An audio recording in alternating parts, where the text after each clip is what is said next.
Hi, Analisa Six here with the Lady of Leisure and the Sober Curator to bring you the September 2024 horoscope for the zodiac sign of Aries for sun and rising placements.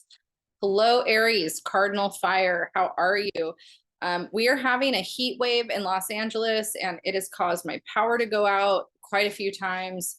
And I actually do pretty well in the heat after living in the desert for 4 years, triple digits. I am no stranger to. However, the technology things that have happened, I'm blaming the Mercury Uranus square today, why the power and the technology has been challenging. So I'm going to try to get through a lot of videos today, and I'm going to try to keep all of these videos short and just go over the basic themes for September for everybody.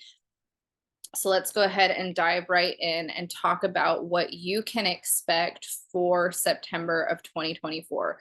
So we start out September with, we've got, let's see, the sun in Virgo. So every September we start out in Virgo season. We have Mercury in the fixed fire sign of Leo, where we are still kind of coming up out of that Mercury retrograde that we had in August. We're pretty much out of the shadow period, but today, is the 6th, and that Mercury and Leo Uranus square, Mercury and Leo squaring Uranus and Taurus today is definitely making it feel like we're still kind of in a little bit of a retrograde bubble. We're not, but it feels that way. Uranus also stationed retrograde on the 1st of September, and then we have Saturn retrograde in Pisces, Neptune retrograde in Pisces, and Pluto retrograde in Capricorn. Pluto is entering the 29th degree of Capricorn at the beginning of the month. And I don't spend a lot of time talking about the outer planets in relation to the horoscopes.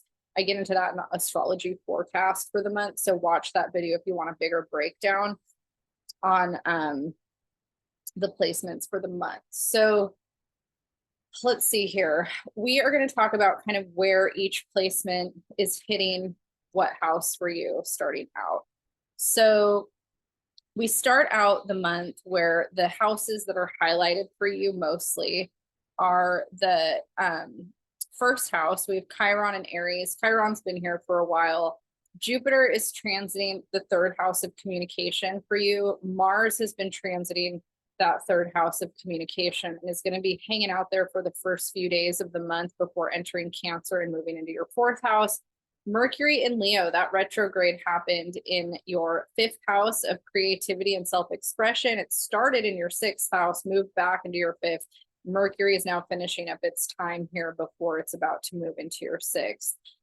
So let's go ahead and start out talking about the 2nd of September. So on September 2nd, we had a new moon that hit at, let's see here, it was on 11 degrees of Virgo. So the area of the chart that this was hitting for the Aries horoscope had to do with your 6th house, which is the house that represents daily routine and also health and how we're of service in the work that we're doing. It also is related to our pets. So new moons are a time for setting intentions. It's a great time to kind of sit and reflect on, things that we want to call in or manifest into our lives. And so any of these themes for you, if you were kind of reflecting on your daily routine or your health and you are in a position of kind of feeling like there's different things that you want to implement into that, this is a great time to set that into motion. If you were having any kind of thoughts about how you want to show up in the work that you're doing or how you want to be of service in your career or even in a volunteer capacity, that's also highlighted here. This is a great time to start something like that with this new moon happening on the 2nd. Mars passing through Gemini with Jupiter in your 3rd house has had a very big influence on how you communicate. This energy can ramp up overthinking, thoughts of anxiety, overanalyzing things, especially with some of the Virgo energy that happened. So if you feel like you've been in an overly analytical or heightened state, that's happening, and that's been happening. On around the 4th and 5th, Mars is going to be moving into Cancer. Let me figure out exactly what date that is. I just looked at all that stuff. The universal timing in the ephemeris is not accurate for Pacific Standard Time always. And so I have to look at this little booklet, and I'm a little loosey-goosey with it because it's just a lot to remember. But Yeah, it's going to be the 4th in the afternoon. We're going to have Mars entering the cardinal water sign of Cancer, where it's going to be all throughout the rest of September and October. So Mars is about to enter your 4th house, which is the house of home and family. And wherever Mars is passing through, we do experience some turbulence or some challenges, but it's also action and an area for us to take action. So there could be some conflict, turbulence around your home life or your family life. Things from the past could get kicked up for you that you feel like are maybe making you more emotional, more sensitive, more emotionally reactive. You could experience some complications or conflict with your living situation, or some disagreements or conflict with family members or people that you cohabitate with. So those are things to kind of watch out for. And just remember that these are all things that we're going through so that we learn from them. It's here to help us grow and evolve in some way. Mars lessons are pretty challenging in the sense that they're kind of showing where we're still maybe operating from a place of ego. I feel like Mars, has a lot to do. Well, I don't feel like it does have a lot to do with assertion of willpower. And that can be really good in a lot of contexts, but it can also, it's like the knights in the tarot where they are asserting their energy, and we need to do that to get things done. But we also sometimes can overly assert things, and that can sometimes work to our detriment, and it can basically lead us to a point of humility or eating some humble pie at some point. And you're in Aries, you're ruled by Mars, and Cancer energy squares Aries, so it makes a cardinal square. So there's tension here, for you having Mars in Cancer. And Mars is not comfortable in Cancer. It's exalted in Capricorn. It's in its fall in Cancer. The lesson of Mars in Cancer is active self-care. How can we initiate more energy into our lives and taking care of our own feelings, pouring it back into our own cup? And where can we recognize our own relationship to vulnerability and self-care, and knowing that it's not anybody else's job to parent us? If we're an adult, obviously if we're a child, it is somebody's job to parent us. But if we're an adult, we might be learning how to reparent ourselves. We might be learning how to be more vulnerable or open to discussing feelings and things like that while Mars is in Cancer. Mars in Cancer in the 4th house specifically, though, can have a lot to do with needing to heal things around family, the past, and confronting issues with family now. And that might just happen with it here. So those are things to kind of watch out for, be mindful of as the month progresses. Venus starts out in Libra, and this is passing through your house of relationship. This is really positive for bringing harmony and balance into a relationship dynamic. So if you've been wanting to connect more with a partner, that can be really positive for you to kind of lean into and focus on. Mercury starts out in Leo in that 5th house, and then it's going to move into Virgo around the 9th. And so when Mercury enters Virgo, that area of the chart that the new moon was in the 6th house is emphasized again. And you're going to really benefit from focusing on your health and wellness, your daily routine, how you organize your time management, how you're of service in the work that you do. If you have a pet, connecting with your pet, all the 6th house themes are highlighted. And Mercury is our relationship to communication and perspective. So when Mercury is passing through an area of the chart, it's giving us an opportunity to really focus on how we're communicating or perceiving the energy that's there. And Mercury rules Virgo, it rules the 6th house. This is a happy place for Mercury to be. Mercury will be making aspects to Jupiter, where it's squaring that Jupiter in Gemini. So there will be conflict for you around communication during September, but you're here to grow and evolve and find more constructive ways to problem solve. Overthinking and analysis paralysis are kind of a little bit of a theme here. So you're going to have to work extra hard at feeling grounded over September. There's a lot of little windows for that. So, if you lean into some of the more lunar energy as it's passing through Taurus and Capricorn, you'll find windows to kind of hold on to something. But for the most part, it's going to feel like a lot of energy, a lot of mental energy this month for you. The other theme that we have going on, let's see, the full moon. We've got a lunar eclipse happening at 25 degrees of Pisces on September 17th. And so that's happening in the area of the chart that rules the 12th house. It's pretty close to Neptune. And full moons are a great time for manifesting or letting go and releasing energy. A lot of astrologers say not to manifest during a lunar eclipse because it's too powerful, and the ancients warned against magic or certain things during an eclipse. I'm not of that ilk. I don't follow any of those traditions. I think that we're constantly manifesting, creating, regardless of what's happening in that way. So I think there's ways to utilize the energy more, like, that are better than others. So to me, it's like the 12th house placement of this full moon lunar eclipse for you is a very personal spiritual process. And it's a really good time for really tuning into your psychic energy, your connection to your soul, like your soul self, not just the identity self that Aries represents, but your soul self that's neutral. You know, it's not you with this name, it's you as like just your essence, your energy. This is a great time for transcendental meditation, dream work, past life work, especially with Mars and Cancer. And it's a powerful time for kind of getting clear on maybe what your intuition is trying to tell you about your life during this time. So you're going to enter a portal of over the next 6 months that this kind of lunar eclipse is unleashing around 12th house theme. So that's your past life karma, your connection to spirit, your connection to God energy or God source energy.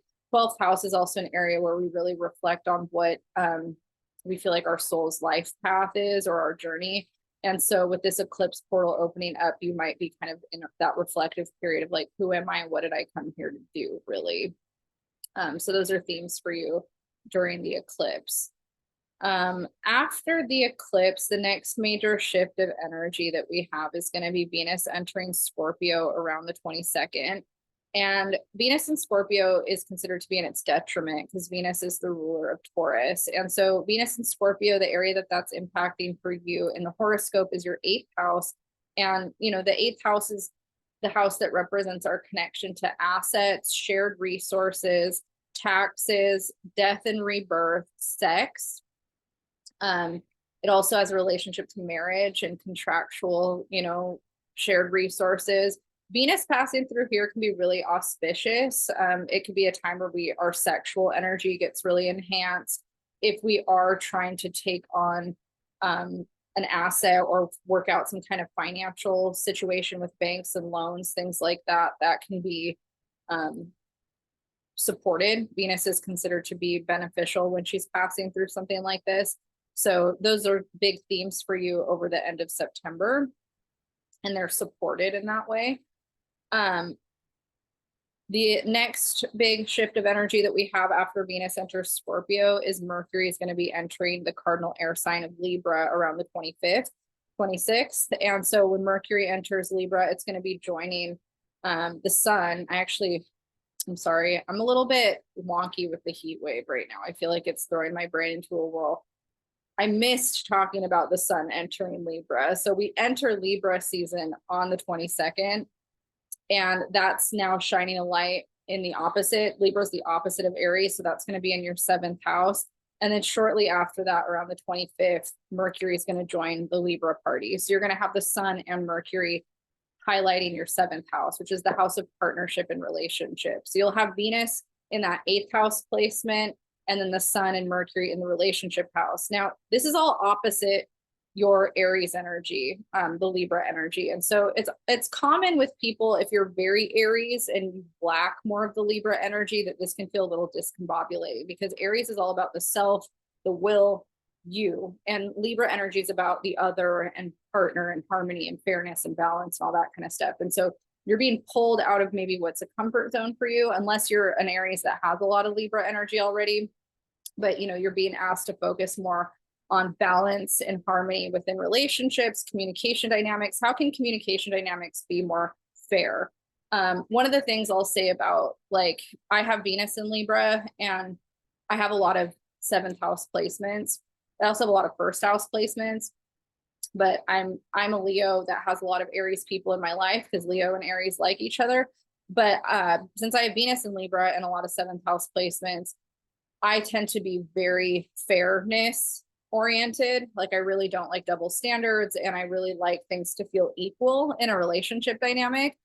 And as long as everybody agrees on the dynamic, it doesn't have to always be the same, but I want us to all feel like we feel fair about whatever the agreement is.